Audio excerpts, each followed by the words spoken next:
بسم اللہ الرحمن الرحیم۔ السلام علیکم۔ میری آپ سبھی سے التجا ہے کہ ایک مرتبہ درود ابراہیمی پڑھ لیجیے گا۔ بسم اللہ الرحمن الرحیم۔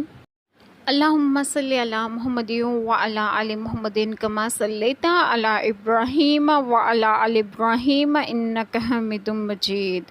اللہم بارک علی محمد وعلی آل محمد کما بارکت علی ابراہیم وعلی آل ابراہیم انک حمید مجید۔ بسم اللہ الرحمن الرحیم۔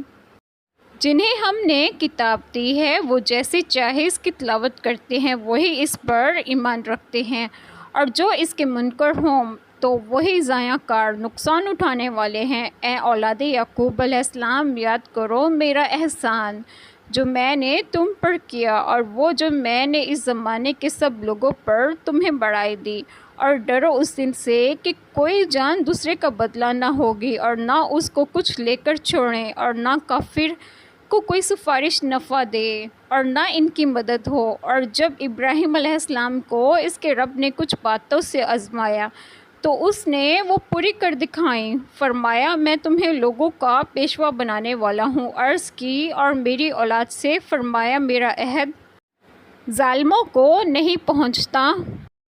بسم اللہ الرحمن الرحیم۔ آج جو بات میں آپ لوگوں سے ڈسکس کروں گی وہ یہ ہے شان نزول۔ حضرت ابن عباس رضی اللہ عنہما نے فرمایا یہ آیت اہل سفینہ کے باب میں نازل ہوئی جو جعفر بن ابی طالب کے ساتھ حاضر بارگاہ رسالت ہوئے تھے۔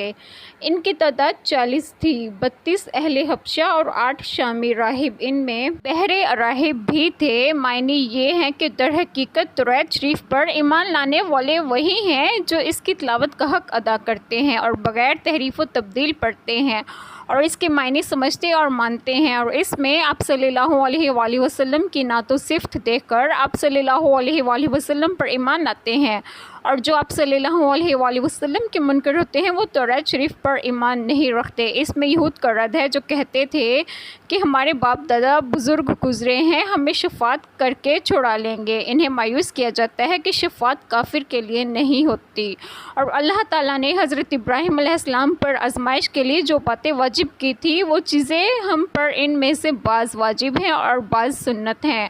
اللہ تبارک و تعالیٰ ہم سب کے تمام گناہوں کو معاف فرمائے اور ہمیں صراط مستقیم کی راہ پر گامزن کریں، اور آپ سب کو آپ کے گھروں میں خوش و خرم رکھیں اور صحت و تندرستگی بھی دیں۔ آمین۔ جزاک اللہ خیر۔